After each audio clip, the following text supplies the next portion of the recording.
नमस्कार। बिस्तक पे आप सभी का स्वागत है। मेरा नाम है ईशा मालवी। आज हम एक अहम मुद्दे पर बात करने वाले हैं जो भारत की इकोनॉमी या भारत के ट्रेड से सीधा जुड़ा हुआ है। क्योंकि हमने देखा कि यूके में आम चुनाव हुए, उसमें ऋषि सुनक की जो पार्टी है वो अब सत्ता से बाहर आ चुकी है। अब जो है जो लेबर पार्टी है उसके हाथ में यूके की सत्ता है। तो आगे चलकर यूके और भारत के रिश्तों में क्या हमको बदलाव देखने को मिलेंगे? क्या आगे चलकर भारत और यूके के जो रिश्ते हैं वो ट्रेड के लिहाज से अच्छे रहेंगे या थोड़े से बुरे हो जाएंगे? वो उसके बारे में तमाम जानकारी देने के लिए हमारे साथ मौजूद है प्रोफेसर हर्ष पंत जी, जो वाइस प्रेसिडेंट है of observer research council. Sir, आपका पुस्तक पर बहुत बहुत स्वागत है। सर, क्योंकि हमने देखा कि कीर स्टारमर जो है वो अब अगले प्रधानमंत्री हो गए हैं यूके के, तो आगे चलकर सर आप भारत और यूके के जो रिलेशंस हैं उस पर क्या आपकी मोटी मोटी अगर कोई तस्वीर आपको लगती हो कि ट्रेड के लिहाज से कैसे रहेगी? जी ईशा, ये यूके के लिहाज से तो बहुत बड़ा डेवलपमेंट है कि 14 साल बाद वहाँ ये जो कंजर्वेटिव पार्टी की सरकार थी वो बदल गई और लेबर पार्टी बहुत बड़ी तादाद में पार्लियामेंट में आई है। पर एक बड़ा डेवलपमेंट है, ब्रिटिश पॉलिटिक्स में बहुत बड़ा बदलाव है। तो अंदरूनी तौर पर तो ब्रिटेन में काफी बदलाव आने की संभावना है, लेकिन जहाँ तक ब्रिटेन की विदेश नीति है हम्म। उसमें बहुत ज्यादा बदलाव नहीं आएगा, क्योंकि जो के स्टामर थे उन्होंने अ, मुख्य जो मुद्दे थे विदेश नीति के उसमें ऋषि सुनक की सरकार को समर्थन किया था, और उनकी जो अपना मैनिफेस्टो है, जो अपनी प्रायोरिटीज हैं, चाहे वो जी। फॉरेन ट्रेड हो या फॉरेन पॉलिसी हो, उसमें मोटा मोटी तौर पर उन्होंने कंजर्वेटिव पार्टी की जैसी ही नीतियों का एक आंकलन दिया था अपने मैनिफेस्टो में और आगे ले जाने की बात करी। तो मुझे नहीं लगता कि कि जहाँ तक विदेश नीति है उसमें कोई बहुत बड़ा बदलाव आएगा। और जी। भारत के साथ संबंधों में मुझे ऐसा लगता है कि और ज्यादा जो एक गहराई आई थी पिछले कुछ सालों में हम्म। कंजर्वेटिव के अंदर में, वो आगे बढ़ाएंगे स्टारमर। क्योंकि स्टारमर ने कोशिश की है लगातार, जब वो पिछले 2-3 साल से लीडरशिप में रहे, कि वो किस तरह से भारत के साथ कनेक्ट बनाए, भारत वंशी जो लोग हैं ब्रिटेन में उनके साथ कनेक्ट बनाए। और जो एक परसेप्शन था कि Labour party generally anti India party जी। की सरकारें होती हैं, उसको बदलने की उन्होंने कोशिश करी। तो मुझे लगता है कि मोटा मोटा तौर पर विदेश नीति में ज्यादा परिवर्तन नहीं आएगा और भारत के साथ और गहराई आएगी संबंध में। केयर स्टामर उसमें ज्यादा फोकस करेंगे और ट्रेड जो है एफटीए का मुद्दा भी आगे बढ़ेगा। सर, क्योंकि आपने बताया भी कि जो ऋषि सुनक की सरकार थी या फिर अब जब हम कीर स्टारमर को देखेंगे तो आगे चलकर क्या उनके जो सेम जैसे, क्योंकि हमने देखा कि फ्री ट्रेड अग्रीमेंट जो है हमने 2022 से ही इसकी चर्चा हो रही है, लेकिन अब तक हम कोई कंक्लूजन पे नहीं पहुंचे। तो आपको क्या लगता है कि कीर स्टारमर जब आएंगे तब इस पे कोई मोहर लग जाएगी क्या? इनके आते ही जो है भारत मतलब फ्री ट्रेड अग्रीमेंट जो है वो एकदम पुख्ता हो जाएगा और उसके ऊपर काम शुरू हो जाएगा? हाँ, मुझे ऐसा लगता है कि फ्री ट्रेड एग्रीमेंट एक ऐसा मुद्दा है जिसमें काफी समय से बात हो रही है, और ऐसा कई बार लगा कि होने वाला है, जी। एग्रीमेंट होने वाला है, लेकिन वो हो नहीं पाया। और उसका मुख्य कारण भारत नहीं था, उसका मुख्य कारण था कि ब्रिटेन में जिस तरह के बदलाव आए, लीडरशिप चेंजेस हुए। बोरिस जॉनसन ने इसकी शुरुआत करी, फिर बोरिस जी। जॉनसन को ऑफिस से जाना पड़ा, फिर लिज ट्रस आई, वो कुछ दिनों के लिए प्रधानमंत्री रही, फिर ऋषि सुनक आए। तो एक माहौल ऐसा था इंस्टेबिलिटी का ब्रिटेन में, जिसमें कि कंजर्वेटिव पार्टी यूनाइटेड नहीं थी, कंजर्वेटिव पार्टी डिसिप्लिन नहीं थी, कंजर्वेटिव पार्टी के पास एक ऐसा ऑर्गेनाइजेशन स्ट्रक्चर नहीं था कि वो जो हम्म। जो एक डिसीजन है, बड़ा डिसीजन है इंडिया के साथ, उसको वो कंक्लूजन तक ले जा पाते। अब भारत में भी चुनाव आए, और भारत में भी फिर जनवरी से अभी तक हमने देखा कि जून जून में चुनावों के नतीजे आए। तो मुझे जी। ऐसा लगता है कि अब जब दोनों तरफ सरकारें बदल गई हैं, हम्म। भारत में मोदी सरकार ही कंटिन्यू करी है, लेकिन वहां पर सरकार बदल गई है और एक पॉलिटिकल स्टेबिलिटी दोनों दोनों तरफ आ गई है, कि हम्म। अभी शॉर्ट टर्म में कोई बदलाव की संभावना नहीं है। तो उसको देखते हुए ये ज्यादा इससे एक्सपेक्टेशन बढ़ जाता है कि एफटीए का जो मुद्दा है, वो जो अटका हुआ था काफी समय से, वो जी। उसको कंक्लूड किया जा सकेगा। और खासकर जो लेबर पार्टी के पास इतनी बड़ी मेजोरिटी है, उस मेजोरिटी को यूज करके वो एफटीए को आगे बढ़ा पाएंगे, अपनी पार्लियामेंट में पास कर पाएंगे। क्योंकि पहले कंजर्वेटिव्स में उतनी यूनिटी नहीं थी और एक सॉलिडेरिटी नहीं थी इस इशू को लेकर, या किसी भी इशू को लेकर। तो ये मुद्दा मुझे लगता है तूल पकड़ेगा और किसी कंक्लूजन तक पहुंचने की उम्मीद बढ़ जाती है। 2022 से इसमें नेगोशिएशन चल रहे थे, 26 में से 14 चैप्टर के आसपास इसमें ऑलरेडी जी। डिस्कस हो चुके हैं। तो काफी बिल्कुल। एक मूवमेंट है, हम्म। और उस मूवमेंट को मोमेंटम को आगे ले जाने की संभावना बढ़ जाती है रिजल्ट्स के बाद। बिल्कुल। सर क्योंकि आपने बताया कि हमने देखा कि 14 जो 14th सेशन चल रहा है इनका, क्योंकि 26 चैप्टर है इस अग्रीमेंट में जिस पर बात चल रही है। और अब तक जो है इसमें बहुत सारे मुद्दे, चाहे वो गुड सर्विसेज को लेके हो, इन्वेस्टमेंट को लेके हो, इंटेलेक्चुअल प्रॉपर्टी को लेके हो। लेकिन सर एक खबर जो है कीर स्टार्मर को लेकर ये भी सामने आ रही है कि वो आगे चल के जो स्किल्ड लेबर्स है या प्रोफेशनल्स जो यूके जाएंगे उनके वीजा में भी थोड़ी बहुत चेंजेस कर सकते हैं। तो क्या इसका असर हमको क्या लंबे टाइम के लिए देखने को मिलेगा? क्योंकि अगर फ्री ट्रेड पर हम लोग आ जाते हैं, हम जानते हैं कि बहुत सारे जो भारतीय हैं वो यूके में जाके काम करते हैं या पढ़ाई के लिए जाते हैं, तो इसका असर कैसे देखने को मिलेगा हमको?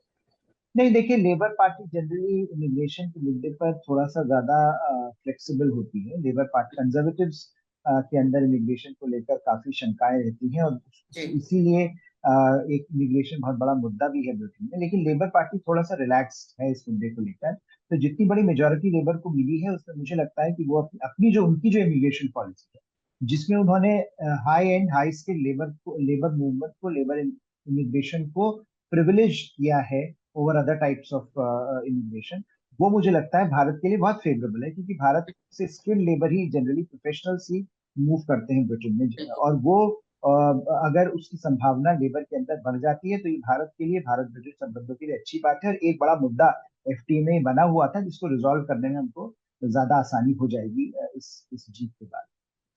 बिल्कुल। सर आगे अगर मैं आपसे, क्योंकि हमने बात की कि स्किल लेबर्स पे क्या होगा आगे चल के, हम एफटीए में हमको कितनी तेजी देखने को मिल सकती है, सर एक सवाल मेरा अहम है आपसे ये रहेगा कि अगर एफटीए को हवा मिल जाती है, अगर एफटीए लागू कर दिया जाता है दोनों देशों के बीच में, तो आगे चल के उसका भारत पर क्या असर होगा, और साथ ही साथ इसका इंडियन इकोनॉमी पर कैसा असर देखने को मिल सकता है हमको? देखिए, भारत एक बहुत जैसे हमको पता है कि इस समय पांचवी सबसे बड़ी अर्थव्यवस्था है और जी। तीसरे की तरफ बढ़ रहा है। अगर भारत को 5 7 10 ट्रिलियन डॉलर की इकोनॉमी बनना है तो हम्म। उसके लिए हमको अपने ट्रेड का जो स्केल है उसको बढ़ाना पड़ेगा। वो बिल्कुल। ट्रेड स्केल तभी बढ़ सकता है जब इकोनॉमी, जैसे ब्रिटेन की जो इकोनॉमी है, यूरोप की जो इकोनॉमीज हैं, उनके साथ हमारा ट्रेडिंग रिलेशनशिप एक नए लेवल पर जाता है। और तो हम्म। इसलिए अगर ये एफटीए हो जाता है, उसमें हम सक्सेसफुल हो जाते हैं, तो भारत के लिए ये जो स्केलिंग अप है वो पॉसिबल हो जाएगा। तो वो मुझे लगता है भारत के लिए बहुत जरूरी है, बहुत इंपॉर्टेंट है। और भारत इसको अपनी जो अर्थव्यवस्था की गति है उससे जोड़कर अगर देखता है तो काफी हद तक उसमें हम अपनी अर्थव्यवस्था को ज्यादा बड़ा बना पाएंगे, जल्दी बना पाएंगे। बन तो बड़ी हमारी अर्थव्यवस्था बढ़ रही है, लेकिन हम्म। उसमें गति पकड़ेगा वो जो इंक्रीज है, एक्सपोनेंशियल इंक्रीज हो सकता है ऐसे, अगर हम एफटीएस ब्रिटेन के साथ और देशों के साथ जल्दी कंक्लूड कर पाते हैं। तो इसीलिए भारत इसमें इतना इन्वेस्टेड है। और ब्रिटेन ऑफ कोर्स ब्रिटेन के लिए जरूरी है, क्योंकि ब्रिटेन जब से ब्रेक्सिट हुआ है, जब से जी। वो यूरोप से बाहर आया है, तब से उसको नए मार्केट्स की जरूरत है, नए इंगेजमेंट्स, ट्रेडिंग रिलेशनशिप्स की जरूरत है। और जो बढ़ती हुई इकोनॉमी है भारत, अगर उसके साथ ब्रिटेन जुड़ पाता है तो उसकी भी अपनी जो ग्रोथ रेट है वो बढ़ेगी, क्योंकि अभी ब्रिटेन की आर्थिक हालत थोड़ी खराब है। वहां पर हाई कॉस्ट ऑफ लिविंग है, वहां पर जो क्राइसिस वहां पर दिख रहा है आर्थिक, वही एक बड़ा कारण बना कंजर्वेटिव्स की इतनी बड़ी हार का। तो कहीं पर ब्रिटेन के लिए भी ये जरूरी है, ब्रिटिश पॉलिसी मेकर्स के लिए जरूरी है कि वो भारत जैसे देश के साथ जुड़े। और एफटीए कंक्लूड करने से एक बड़ा जो एक सिग्नल है वो हम्म। जाएगा दुनिया को कि Britain is serious for business. तो मुझे लगता है वो मैसेज देना भी ब्रिटिश पॉलिसी मेकर्स के लिए इस समय बहुत जरूरी है। तो दोनों को ही फायदे होंगे। जी। क्योंकि सर हाँ, हम देख भी रहेंगे पिछले कुछ सालों में अब भारत ने जिस हिसाब से अपनी इकोनॉमी को तेज रफ्तार से बढ़ाया है, जिस हिसाब से हमारी इकोनॉमी चल रही है, और दुनिया भर के जो देश है वो चाहते हैं कि वो भारत में आके अपना कारोबार फैलाए या फिर भारत से किसी ना किसी तरह से ट्रेड का रिश्ता बनाए। अगर हम इस लिहाज से बात करें तो यूके अभी भी भारत, मतलब यूके सेकंड बड़ा, इंडिया जो है यूके में सबसे सेकंड बड़ा एक्सपोर्टर है। सबसे पहला जो ऑफकोर्स यूएस है। तो क्या अगर फ्री ट्रेड होता है, फ्री ट्रेड अग्रीमेंट पर मोहर लग जाती है या वो सफल हो जाता है, तो आगे चलकर क्या भारत यूएस को पीछे कर सकता है as the like top most exporter of UK? वो थोड़ा सा मुश्किल होगा, क्योंकि वो इतनी जल्दी नहीं हो पाएगा, क्योंकि जो हम्म। लेगेसी इश्यूज हैं और जो जिस तरह का संबंध और जिस तरह की कॉम्प्लीमेंटैरिटीज वहां पर है उसको रेप्लिकेट करना भारत और यूपी के लिए थोड़ा सा हम्म। difficult होगा। लेकिन ये जरूर है कि भारत काफी जल्दी राइज करेगा as the top most, one of the top most trading partners of the UK. अभी यूके की एक और समस्या है कि उनका जो ट्रेड डेफिसिट है हमारे साथ वो काफी बड़ा है, तो उसके लिए काफी चिंता उनको है। कि वो हम्म। ट्रेड डेफिसिट कम हो। तो अगर हम ज्यादा खरीद पाएंगे यूके से, अगर हमारे मार्केट्स ओपन होंगे, जैसा उनके कई जो नीश प्रोडक्ट्स हैं, विस्कीज की बात हो रही है फॉर एग्जांपल, वो उसमें वो काफी एक जद्दोजहद चल रही है।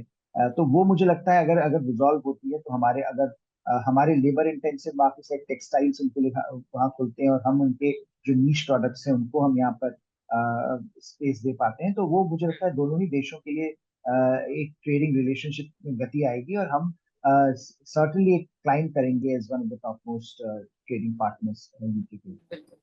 तो सर ने हमको समझाया यहाँ पे कि अगर कौन से सेक्टर में अगर हम देखें तो ऐसे कौन से सिनेरियो होंगे जब यूएस को पीछे नहीं छोड़ेंगे, तो टक्कर तो दे ही देंगे अगर फ्री ट्रेड पॉसिबल होता है। सर एक सवाल मेरा आपसे ये रहेगा कि क्यों ऋषि सुनक की सरकार में एफटीए जो है वो लागू नहीं हो पाया दोनों देशों के बीच में? क्या अड़चने आई वो जो अब तक, क्योंकि हम आपने ही बताया कि जनवरी 2022 से हम इस मुद्दे को लेकर चर्चा में है। हमने 26 चैप्टर में से हम लोग 14 सेशन उसके कर चुके हैं, लेकिन अब तक कोई कंक्लूजन नहीं आया। तो अगर आप समझा पाए दर्शकों को कि क्यों ऐसा हुआ कि ऋषि सुनक की सरकार में उनके होते हुए इस एफटीए को पूरा नहीं किया जा सका।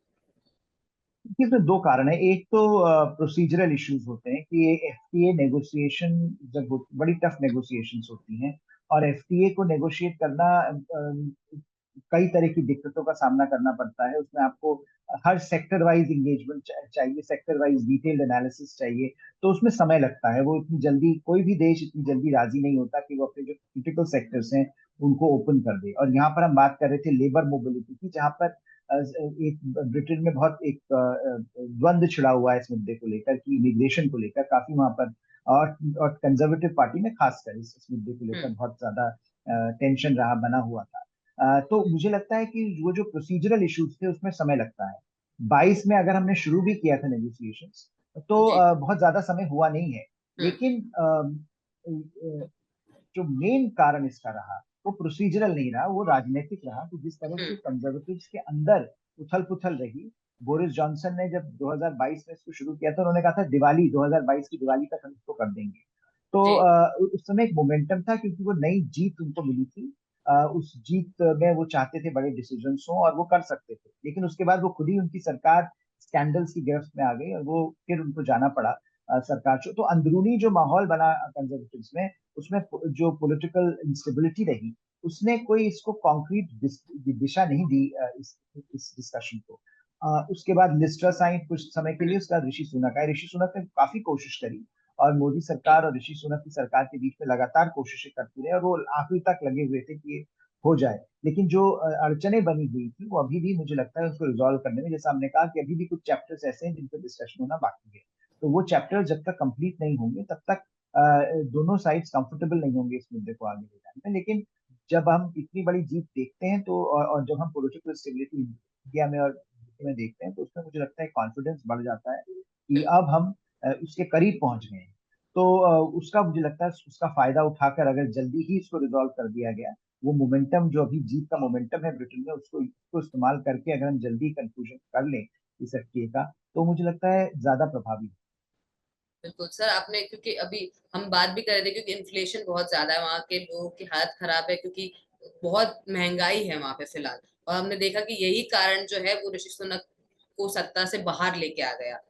और अब जो है हम, अब क्योंकि कीर स्टारमर जो है वो प्रधानमंत्री का पद संभालेंगे यूके में। अब ये खबर भी आ रही है कि हो सकता है कि इस साल अक्टूबर तक जो है एफटीए के पेपर्स पर दस्तखत कर दिया जाए, या हम लोग एक कंक्लूजन पे पहुंच जाए कि हाँ इंडिया और यूके के बीच में जो है वो एफटीए लागू हो जाएगा। तो सर इस पर आपकी क्या राय है, और आने वाले समय में इसका भारत और यूके दोनों की ही इकोनॉमी पर क्या असर देखने को मिल सकता है? नहीं, ये तो खैर सही बात है कि अगर अगर हम इस मोमेंटम का, जो भी जीत का मोमेंटम है, उसको इस्तेमाल करें, तो अक्टूबर तक हम इसको नेगोशिएट करके आगे बढ़ सकते हैं। इसमें कोई दो राय नहीं है कि जी। अभी मोमेंटम बना हुआ है और इसको जल्दी से जल्दी कंक्लूड किया भी जाना चाहिए, क्योंकि अगर कुछ ही चैप्टर्स बचे हैं तो उसको ब्यूरोक्रेटिक डिले नहीं होना चाहिए और पॉलिटिकल मोमेंटम का इस्तेमाल होना चाहिए। तो उसमें तो स्वाभाविक है कि दोनों साइड जो है वो कोशिश जरूर करेंगे। और अगर ये हो जाता है तो इसका एक एक काफी इम्पोर्टेंट इम्पैक्ट होगा ट्रेड रिलेशनशिप पर और पूरी रिलेशनशिप पर, क्योंकि अभी जो जी। रिलेशनशिप है वो बेहतर तो हुई है पहले से, लेकिन उसमें जो ट्रेड का कनेक्ट है, जो ऑलरेडी हमारा इतना पीपल टू पीपल एंगेजमेंट है यूके के साथ, उसको और ज्यादा प्रभावी ढंग से हम प्रस्तुत कर सकते हैं कि अगर हम लेबर मोबिलिटी पर अगर हम अग्री कर जाते हैं, तो उसमें हाई स्किल लेबर यूके में जाके जो स्टूडेंट्स हैं, जो प्रोफेशनल्स हैं, उनको फायदा होगा और यूके की इकोनॉमी को फायदा होगा। तो यूके की इकोनॉमी अगर इंडिया की इकोनॉमी से कनेक्ट होती है तो उसको कई एडवांटेजेस, जैसा हम जिक्र कर रहे थे, एक ऐसे समय जबकि उसकी थोड़ी आर्थिक हालत इतनी अच्छी नहीं है, वो भारत की जी इकोनॉमी से मोमेंटम ले सकती है। और भारत ऑफ कोर्स अगर एफटीए कर लेता है तो एक बार फिर भारत इस बात को अंडरस्कोर करेगा कि भारत फ्री ट्रेड से भागता नहीं है, बल्कि भारत फ्री ट्रेड को आगे बढ़ाने की कोशिश कर रहा है, अपनी तरीके से कर रहा है, और एक ऐसे समय में कर रहा है जबकि भारत की इकोनॉमी को, भारत का जो लक्ष्य है वो कि 10 ट्रिलियन इकोनॉमी की तरफ हमको ले जाना है। बिल्कुल सर, क्योंकि एक सवाल मेरा यहाँ पे, एक बड़ा आपसे अहम सवाल ये है कि क्या यहाँ पे अगर भारत, क्योंकि भारत के पास फिलहाल अगर हम देखें इकोनॉमी वाइज और बाकी स्ट्रेंथ वाइज, इकोनॉमिक स्ट्रेंथ के वाइज अगर हम देखें, तो भारत के पास अभी फिलहाल अपर हैंड है। तो क्या आगे चलकर अगर गवर्नमेंट, इंडियन गवर्नमेंट के पास ये होगा कि उन्होंने कहा कि अगर हम अपने ही जो रूल्स हैं या अपनी ही कुछ शर्तें हैं उसके हिसाब से ही एफटीए को आगे बढ़ाएंगे, तो क्या आपको लगता है यूके इस चीज पे आके सेटल होने को राजी होगा?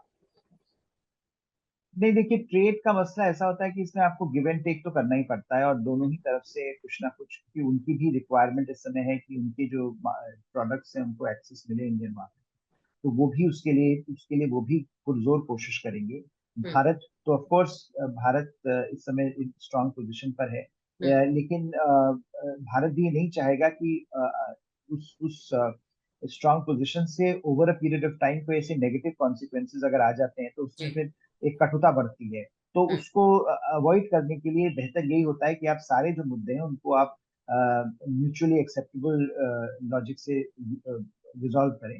तो हम्म। दोनों ही तरफ जो एक्सेस, मार्केट एक्सेस की बात है, लेबर मोबिलिटी की बात है, या टेक्नोलॉजी शेयरिंग की बात है, वो सारी बातें अगर अभी हो जाए तो वो बहुत बेहतर होगा। और मुझे लगता है लॉन्जिविटी ट्रेड रिलेशनशिप की तभी है अगर ये सारे मुद्दे पहले ही रिजॉल्व हो जाए, न कि इनको छोड़ा जाए बात। बिल्कुल। तो सर इस इंटरव्यू में हमने बहुत सारी बातें की, हमने देखा कि क्या एक्सपोर्ट और इंपोर्ट पे फर्क होगा, चाहे वो यूके की बात हो चाहे वो इंडिया की बात हो, क्योंकि इंडिया और यूके के बीच में कब से ही, लंबे समय से ये बात होती आई है कि हमको एफटीए लागू करना है या एफटीए के लिए एक समझौते पर हमको पहुंचना है, लेकिन अब तक उस पर कोई हुआ नहीं है चर्चा। लेकिन अब लगता है कि जब नई सरकार यूके में बनकर आ गई है तो जल्द से जल्द इस पर हमको एक नई बात निकल के आएगी, नई खबर निकल के इसमें सामने आएगी कि आज यूके और भारत में एफटीए को लेके जो है एक प्रॉपर सेटलमेंट हो गई है, जिससे आने वाले समय में दोनों ही देशों को फायदा होगा, उनकी इकोनॉमी को फायदा होगा, वहां की जनता को फायदा होगा। सर, आपने बिस्तक को अपना समय दिया, उसके लिए बहुत बहुत शुक्रिया। बिस्तक आपके लिए लाया है प्रीमियम मेंबरशिप प्रोग्राम, जहां आपको मिलेंगे कई सारे फायदे, जिनमें मार्केट न्यूज़लेटर, लाइव चैट पर आपके सवालों के सबसे पहले जवाब, मार्केट आउटलुक, वीकेंड पर मार्केट स्कैन, एंकर्स के साथ चैट और भी बहुत कुछ। इस प्रीमियम सब्सक्रिप्शन में 3 तरह के प्लान हैं, सिल्वर, गोल्ड और प्लैटिनम, जिनकी शुरुआत मात्र 159 रुपए महीने से होती है। इससे जुड़ना भी बेहद आसान है। बिस्तक के YouTube चैनल पर जाएं, ज्वाइन बटन पर क्लिक करें और अपना प्लान सिलेक्ट करें। बस बन गए आप हमारे प्रीमियम मेंबर।